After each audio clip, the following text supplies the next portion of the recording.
Hello friends, welcome to Bengal Equation, a place to understand solutions better. এটা আমার চ্যানেলের প্রথম ভিডিও হতে চলেছে যা আমি শুরু করছি মিসসেলেনিয়াস প্রিলিমস 2023 এর ম্যাথমেটিক্স প্রবলেমগুলোর সলিউশনের দ্বারা। আমি ধীরে ধীরে বিভিন্ন এক্সামের বিশেষত মিসসেলেনিয়াস, ডব্লিউবিসিএস, ক্লার্কশিপ এদের ম্যাথমেটিক্স এবং সায়েন্স পার্টগুলো সলিউশন করানোর এবং থিওরেম করানোর চেষ্টা করব, প্রিভিয়াস ইয়ার করানোর চেষ্টা করব এবং অন্যান্য বিষয়গুলোর উপরও গুরুত্ব দেওয়ার চেষ্টা করব। তাহলে শুরু করা যাক আমাদের এই সেশন মিসসেলেনিয়াস প্রিলিমস 2023 এর ম্যাথমেটিক্স কোয়েশ্চেনের সলিউশনগুলোর দ্বারা। এটা এই ভিডিওর পার্ট 1, যেহেতু 24টা কোয়েশ্চেন আছে আমি দুটো পার্টে করাবো, পার্ট 1 এবং পার্ট 2। তাহলে দেখা যাক প্রথমে কি বলা হয়েছে। প্রথম কোয়েশ্চেনে বলা হয়েছে নাম্বার সিস্টেম এবং প্রপার্টিজ। নাম্বার সিস্টেম এবং এর প্রপার্টিজ এর উপর ভিত্তি করে একটা কোয়েশ্চেন দেওয়া হয়েছে। কি বলা হয়েছে? Choose the correct one. Option A, sum of two irrational numbers. irrational number মানে হচ্ছে অমূলদ সংখ্যা। প্রত্যেকটাতে irrational নাম্বারের কথা বলা হয়েছে এবং রেশনাল নাম্বারের কথা বলা হয়েছে। প্রথমেই জানা যাক irrational নাম্বার এবং রেশনাল নাম্বারটা কি। তাহলে যে সমস্ত সংখ্যাকে পি বাই কিউ আকারে প্রকাশ করা যায়, যেখানে পি ও কিউ দুটোই কি পূর্ণ সংখ্যা, ইন্টিজার্স, এবং কিউ নট ইকুয়ালস টু 0, এই ধরনের সংখ্যাকে আমরা মূলদ সংখ্যা বলি। যেমন 2, একে আমরা 2/1 আকারে লিখতে পারবো, 2/3, -7/5, এগুলো হচ্ছে সব, এই সকলগুলো এগুলো সবাই হচ্ছে মূলদ সংখ্যা। এবার √2, এটা কিন্তু মূলদ সংখ্যা নয়। √3, এটা কিন্তু মূলদ সংখ্যা নয়, এগুলো হচ্ছে অমূলদ সংখ্যা বা ইররেশনাল নাম্বার। তাহলে বলা হয়েছে কি দুটো ইররেশনাল নাম্বার এর যোগফল ইররেশনাল নাম্বার।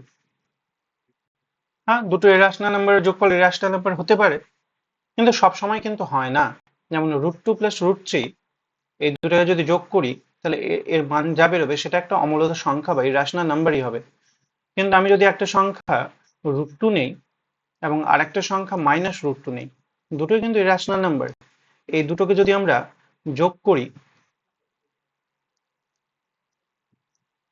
তাহলে তার যোগফল কিন্তু 0 হবে, এবং শূন্যকে আমরা 0/1 অর্থাৎ p/q আকারে লিখতে পারছি। তাই এটা কি হয়ে গেল? দুটো অমূলদ সংখ্যার যোগফল মূলদ সংখ্যা হয়ে গেল।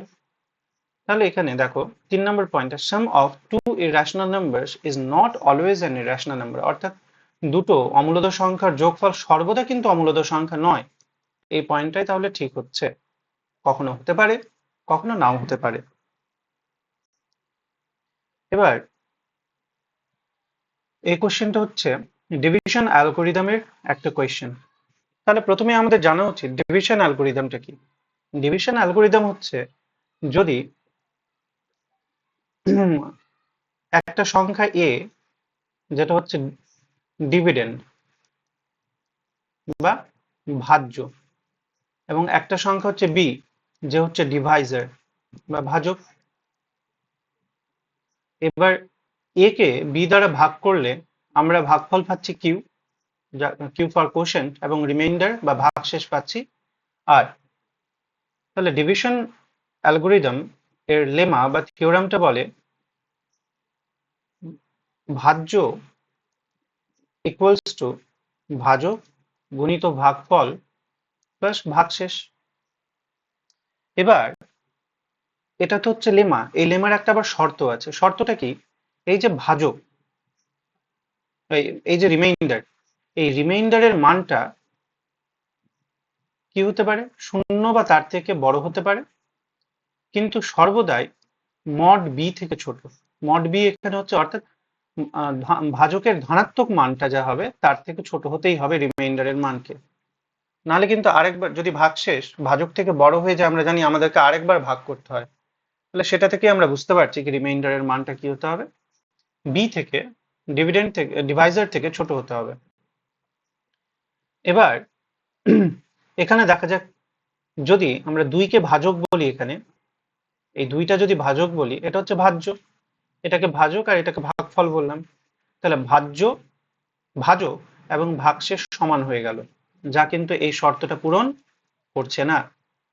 এখানে ভাজক থেকে ভাগশেষ বড় হয়ে গেল, এই সব শর্তটাও কিন্তু ডিভিশন অ্যালগোরিদম ফলো করছে না। এখানেও ভাজক থেকে ভাজ্য বড় হয়ে গেল, একমাত্র এই অপশনটাই আছে যেখানে ভাজক থেকে ভাগশেষটা ছোট, রিমাইন্ডার ছোট।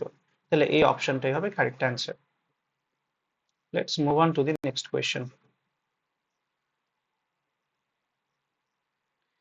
এখানে বলা হয়েছে summation of unit place and 10 place digits of a number is 9. তাহলে ইউনিট প্লেস আর 10 প্লেসটা প্রথমে কি, এটা আমাদের জানা দরকার। ইউনিট প্লেস হচ্ছে একক স্থানীয় অঙ্ক এবং 10 প্লেস হচ্ছে দশক স্থানীয় অঙ্ক, যা আমরা জানি।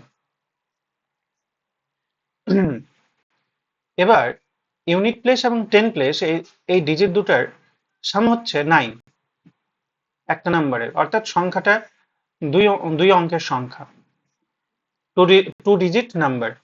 তাহলে ধরে নিলাম একক স্থানীয় অঙ্ক বা ইউনিট ডিজিটের অঙ্কটা হচ্ছে এক্স এবং 10 ডিজিটের অঙ্কটা বা 10 ডিজিটটা হচ্ছে 9 মাইনাস এক্স, যেহেতু দুটোর সাম হচ্ছে 9।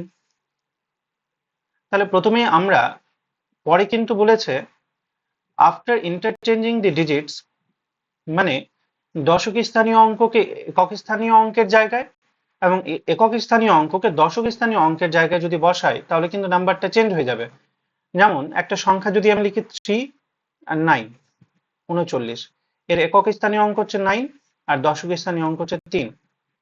এবার যদি এদের স্থান বিনিময় করি আমরা, তাহলে সংখ্যাটা কিন্তু 93 হয়ে যাচ্ছে, অর্থাৎ সংখ্যা চেঞ্জ হয়ে যাচ্ছে। একইভাবে এখানেও হয়েছে। After interchanging the digits, the difference between the earlier and present number is 9. অর্থাৎ এই ডিজিট দুটার স্থান বিনিময় করার পরে যে সংখ্যাটা হচ্ছে, আগের সংখ্যা এবং সেই সংখ্যাটার বিয়োগফল হচ্ছে কিন্তু 9। তাহলে আমাদের সংখ্যা দুটো আগে জানতে হবে। যেহেতু প্রথম ক্ষেত্রে একক স্থানীয় অঙ্ক ছিল x এবং দশক স্থানীয় অঙ্ক ছিল y, তাই 9 মাইনাস এক্স, সুতরাং সংখ্যাটা হবে দশক স্থানীয় অঙ্ককে 10 দিয়ে গুণ, 10 ইন্টু 9 মাইনাস এক্স, এবং একক স্থানীয় অঙ্ককে 1 দিয়ে গুণ, x ইন্টু 1। এটা সমান হয়ে গেল 90 minus 10x plus x equals to 90 minus 9x। এবার একক স্থানীয় অঙ্কে চলে এসছে 9 মাইনাস এক্স ইন্টারচেঞ্জ করার পরে, এবং দশক স্থানীয় অঙ্কে চলে এসছে x। এবার সংখ্যাটা কি হবে?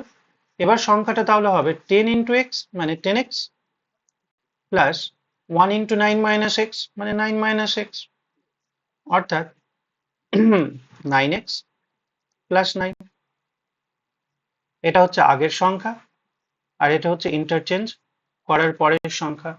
এবার এই দুটোর বিয়োগফল বলা হয়েছে 9, তাহলে 90 minus 9x minus 9x plus 9 equals to হয়ে গেল কত? 9. implies that 90 minus 9x minus 9x minus 9 equals to 9. implies that minus 9x minus 9x হয়ে গেল minus 18x। এবার 90 minus 9 equals to 81 and 81 এদিকে গিয়ে আবার মাইনাস হবে, 9 minus 81 মানে minus 72, implies that x equals to 4. উভয় দিককে 18 দিয়ে ভাগ করলাম, তাহলে x এর ভ্যালু পেলাম 4। তাহলে x এর ভ্যালু যদি 4 হয় তাহলে অরিজিনাল সংখ্যাটার ইউনিট ডিজিট হচ্ছে 4 আর 10 ডিজিট হচ্ছে 9 মাইনাস 4 মানে 5। তাহলে সংখ্যাটা হবে 54, অর্থাৎ আমাদের অ্যান্সার হলো option C. Let's move on to the next question. এখানে বলা হয়েছে what is 171 as a natural number. এই স্বাভাবিক সংখ্যাটা কি? একটা প্রাইম নাম্বার, একটা ইভেন নাম্বার, একটা ইররেশনাল নাম্বার, না একটা কম্পোজিট নাম্বার? তাহলে দেখা যাক প্রাইম মানে কি। প্রাইম নাম্বার হচ্ছে সেই সংখ্যা যাকে আমরা এক এবং সেই সংখ্যা ছাড়া অন্য সংখ্যা দ্বারা ভাগ করতে পারি না। এবার দেখা যাক 171 কে অন্য সংখ্যা দ্বারা ভাগ করা যাচ্ছে কিনা। 171 এর ডিজিট গুলো যদি সাম করি তাহলে সামটা কত হবে?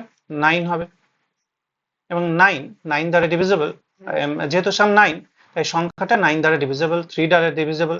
তাহলে শুধুমাত্র 1 এবং সেই সংখ্যা দ্বারা কিন্তু এটা ডিভিজিবল হচ্ছে তা কিন্তু না, অন্য সংখ্যা দ্বারাও ডিভিজিবল হচ্ছে। তাহলে এই সংখ্যাটা কিন্তু প্রাইম হবে না। ইভেন তো হবেই না, ইভেন মানে জোড় সংখ্যা, এটা তো জোড় সংখ্যা নয়, ইররেশনাল, অমূলদ সংখ্যা। আমরা জানি 171 কে আমরা 171/1 লিখতে পারি, অর্থাৎ p/q আকারে প্রকাশ করতে পারি। তাহলে এটা রেশনাল নাম্বারও না, এটা তাহলে কি একটা কম্পোজিট নাম্বার, যৌগিক সংখ্যা। মৌলিকের অপোজিটটাই হচ্ছে যৌগিক।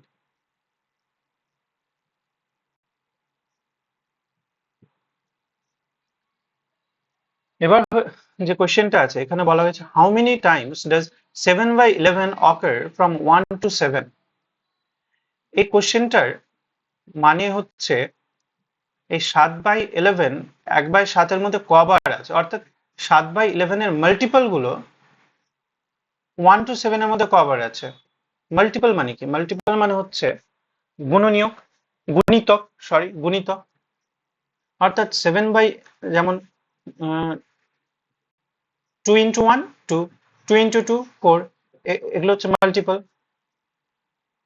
তাহলে 7/11 into 1 মানে 7/11, যা কিন্তু একটা প্রকৃত ভগ্নাংশ, মানে 1 থেকে ছোট। তাহলে 1 আর 7 এর মধ্যে কিন্তু এটা আসছে না। একইভাবে 7/11 into 2 equals to 14/11। যদি into 3 করি তাহলে 21/11, into 4 যদি করি 28/11, into 5 যদি করি 35/11। একইভাবে যদি আমি into 11 করি তাহলে হচ্ছে 7, কিন্তু আমাদের বলা হচ্ছে 1 to 7 এর মধ্যে, অর্থাৎ এটাকে আমরা নিতে পারবো না। তাহলে আমরা 10 অব্দি মাল্টিপল করে যা পাবো তা কিন্তু 7 থেকে ছোট হবে। 10 দিয়ে যদি মাল্টিপল করি কত হবে? 70/11, যা কিন্তু 7 থেকে ছোট। এবং এই প্রথমটাকে নিতে পারছি না, তার মানে 2 থেকে 7/11 এর কে 2 এর মাল্টিপল থেকে শুরু করে 10 এর মাল্টিপল অব্দি নিতে পারছি, অর্থাৎ মোট 9টা নিতে পারছি। তাহলে অপশনটা 7/11 তাহলে 1 to 7 এর মধ্যে 9 বার অকার করে।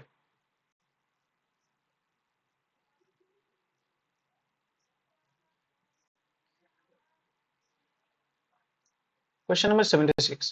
Adapt the natural numbers from 1 to 100 and what is the value of the addition?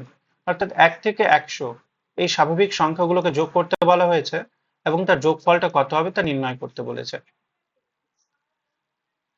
তাহলে আমাদের জানা উচিত, যদি 1 থেকে n অবধি যদি nটা ন্যাচারাল নাম্বার থাকে, nটা স্বাভাবিক সংখ্যা থাকে, তার সামেশন হয় Sn, আর Sn সমান হয়, যেহেতু ন্যাচারাল নাম্বার বলেছে nটা, n whole into n plus 1/2।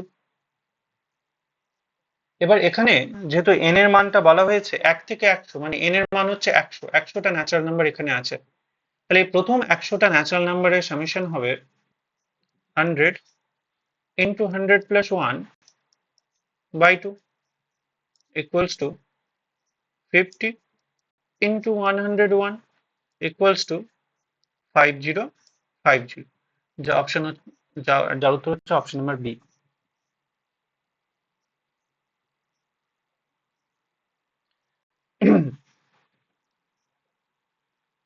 Question number 82 কি বলছে দেখা যাক। In the fashion of as many as rows as saplings, sapling মানে হচ্ছে চারা গাছ, it is to be found that 6 saplings are redundant to plant 127 saplings in a garden. How many rows are in the garden? অর্থাৎ এখানে বলা হয়েছে একটা বাগানে 127টি চারা গাছ লাগানো হবে এবং যতগুলি সারি থাকবে প্রত্যেক সারিতে ঠিক ততগুলি করে চারা গাছ লাগানো হবে, as many as rows as saplings।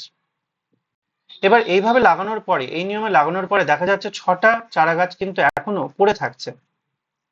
তাহলে কতগুলো সারিতে চারা গাছ লাগানো হয়েছিল?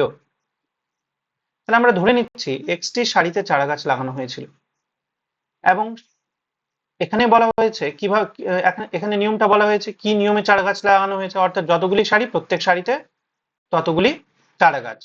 যেহেতু এক্সটি সারি, প্রত্যেক সারিতে তাহলে এক্সটি করেই চারা গাছ, তাহলে মোট চারা গাছ লাগানো হয়েছে কতটা, এক্স ইন্টু এক্স, এবং লাগানোর পরেও 6টা চারা গাছ এখনো বেঁচে আছে, +6, আর এই সবটা মিলেই হবে মোট চারা গাছের সংখ্যা 127, অর্থাৎ এক্স স্কোয়ার ইকুয়ালস টু উভয় দিকে 6 বিয়োগ করে পাই 121, আর এক্স ইকুয়ালস টু হয়ে গেল 11।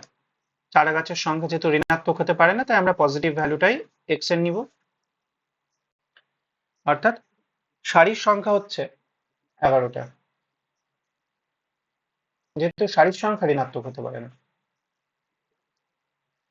From which list number if one if one subtracted 1 the difference is divisible by 12, 16, 28। তাহলে এখানে বলা হয়েছে সবচেয়ে ছোট কোন সংখ্যাটা থেকে কেউ একজন যদি 1 বিয়োগ করে, তাহলে সেই সংখ্যাটা 12, 16 এবং 28 দ্বারা বিভাজ্য হবে। এবার মনে রাখা দরকার, কতগুলো সংখ্যা দ্বারা যখন কোনো একটা সংখ্যা বিভাজ্য হয়, সেই বিভাজিত সংখ্যাটা আসলে সেই ভাজক সংখ্যাগুলির লসাগু। এই কথাটা মনে রাখা দরকার, মানে যেই সংখ্যাগুলো দিয়ে আমি ভাগ দিব তার লসাগু বা লসাগুর গুণিতক গুলোই হবে সেই সংখ্যা।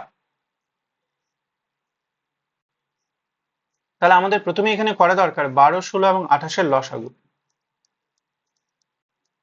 12, 16, 28 লসাগু আমরা সংক্ষিপ্ত ভাগ পদ্ধতিতে করি। তাহলে যেহেতু চারটেই সংখ্যা 4 দ্বারা বিভাজিত আমরা করতে পারি, 4 3 12, 4 4 16, 4 7 28। আমি মৌলিক উৎপাদকের নিয়ম মেনে এখন চলছি না, আর তো ভাগ যাবে না, তাহলে এটা কি হয়ে গেল, গুণ করো, 7 3 21, 21 4 84, 84 গুণিত 4 মানে হয়ে গেল 336, সরি 84 গুণিত 4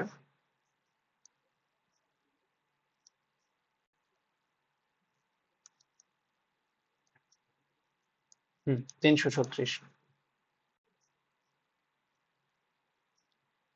তাহলে আমাদেরকে 337 থেকে 1 বিয়োগ করতে হবে, তাহলে আমরা 336 পাবো, যা 12, 16 এবং 28 দ্বারা divisible.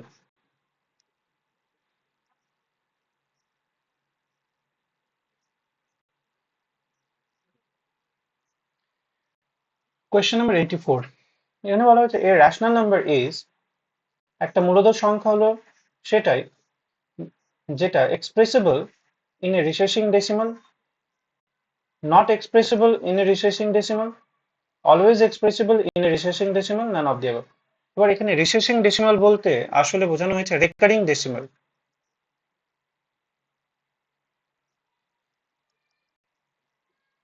Recurring decimal, recurring decimal মানে কি, 3.3333 এইভাবে চলতে আছে ডেসিমালটা অসীম অব্দি, অর্থাৎ আবৃত্ত দশমিক সংখ্যা, বা 4.121212 এইভাবেই চলতে আছে। তাহলে এগুলোকে আমরা বলি রেকারিং ডেসিমাল বা রিসেসিং ডেসিমাল। এবং মনে রাখা দরকার, এই রিসেসিং ডেসিমাল গুলোকে আমরা মূলদ সংখ্যা বলি, কারণ এগুলোকে আমরা p/q আকারে প্রকাশ করতে পারি। কিভাবে করি, ধরে নিলাম 4.12, তাহলে 4.12 মানে হবে 4.12 হচ্ছে 4.12 পৌনঃপুনিক। এবার এটা সমান হয় 412 মাইনাস 4 বাই, এর রুল আছে, রুলটা পরে শেখানো হবে, কখনো না হয় শিখিয়ে দিই, যে পুরো সংখ্যাটাকে আগে লিখে দিতে হবে, দশমিক পৌনঃপুনিক সবকিছু ছাড়া। এবার তার থেকে পৌনঃপুনিক ছাড়া যা আছে বাম সাইডে সবকিছু বিয়োগ করে দিতে হবে, এবং বাই পৌনঃপুনিক, যতটা সংখ্যার উপরে পৌনঃপুনিক আছে ততটা নয়, এবং যেগুলোতে পৌনঃপুনিক নেই ততটা আবার শূন্য। দশমিক এবং পৌনঃপুনিক যুক্ত সংখ্যার মাঝখানে যতগুলো সংখ্যায় পৌনঃপুনিক নেই ততগুলো শূন্য। এবার এটার বিয়োগফল কত হবে, বিয়োগ করে আমরা বুঝতেই পারছি এটা পি বাই কিউ আকার হয়ে গেল। তার মানে option A is the correct answer, কি একটা রেশনাল নাম্বারকে আমরা রিসেসিং ডেসিমাল আকারে প্রকাশ করতে পারবো, এক্সপ্রেসিবল ইন এ রিসেসিং ডেসিমাল। এবার চলে আসছি আমরা প্রফিট এবং লস এবং ডিসকাউন্ট এই ক্যাটাগরির অঙ্কগুলোতে। প্রথম কোয়েশ্চেন যেটা এসছে প্রফিট লস থেকে, what would be the selling price of broiler chicken per kg if he wants to profit 20% when Ramen purchases the broiler for rupees 115 per kg। অর্থাৎ ramen নামক ব্যক্তি 1 কেজি চিকেন কিনেছে বা প্রতি KG chicken কিনেছে 115 টাকা দরে, অর্থাৎ প্রতি কেজি চিকেনের দাম হচ্ছে 115 টাকা।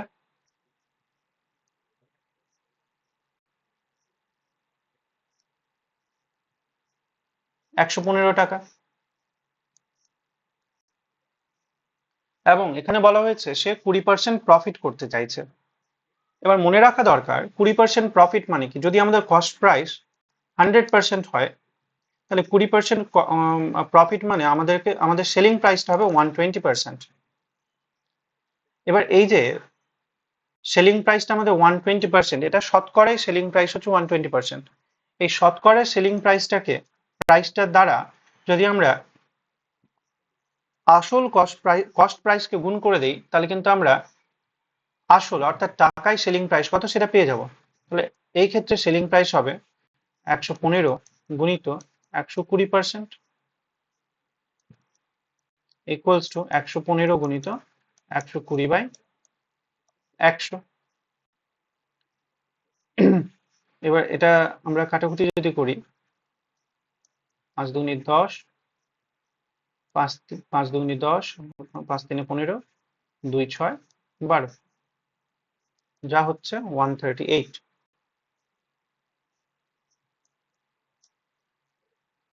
আমাদের অপশনটা হচ্ছে অপশন নাম্বার সি।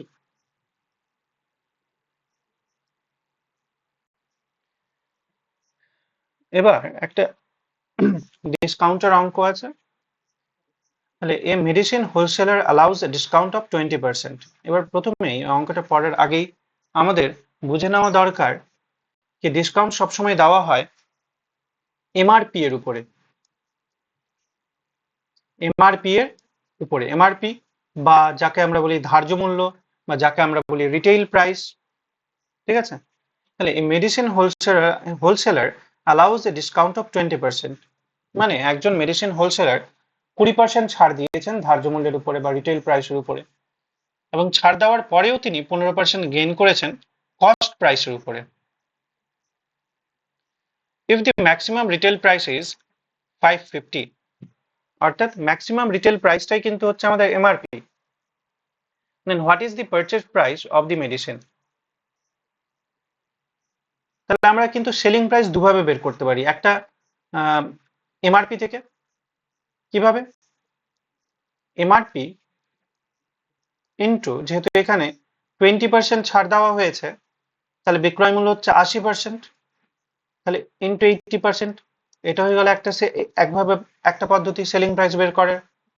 আবার যেহেতু গেইন হয়েছে 15%, তাহলে কস্ট প্রাইস ইন্টু 15% গেইন মানে কি, 100% যদি কস্ট প্রাইস হয় তাহলে সেলিং প্রাইস হচ্ছে 115%, অর্থাৎ কস্ট প্রাইস ইন্টু 115%, এটাও হলো একটা সেলিং প্রাইস। তাহলে এই দুটা, এখান থেকে যে সেলিং প্রাইসটা পাবো আমরা আর এখান থেকে যে সেলিং প্রাইসটা পাবো দুটোই কিন্তু ইকুয়াল হবে, যেহেতু একই দ্রব্যের ক্ষেত্রে দুটাকে ইউজ করা হয়েছে। আমরা এই অঙ্কের ক্ষেত্রে ইউজ করব এই ফর্মুলা দুটোকে। তাহলে এখানে কস্ট প্রাইস তো আমরা জানি না, কস্ট প্রাইসটা এখানে জানার চেষ্টা করা হয়েছে। তাহলে কস্ট প্রাইস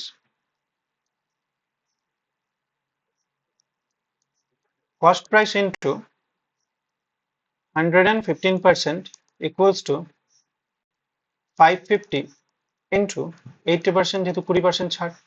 এবার দুদিকে যেহেতু পার্সেন্টেজ আছে, পার্সেন্টেজকে আমরা তুলে তার পরিবর্তে হরে 100 না লিখে ডাইরেক্ট তুলে দিচ্ছি। তাহলে কস্ট প্রাইস ইকুয়ালস টু হয়ে গেল 550 গুণিত 80 বাই 115। এবার এটা সমান হয়,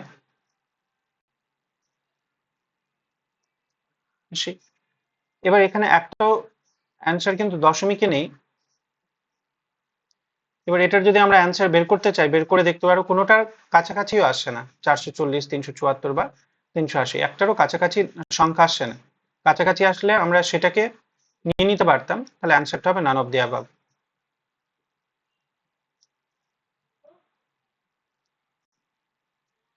Thank you friends for watching this session. I will try to make my videos more informative, more understandable, and okay, thank you.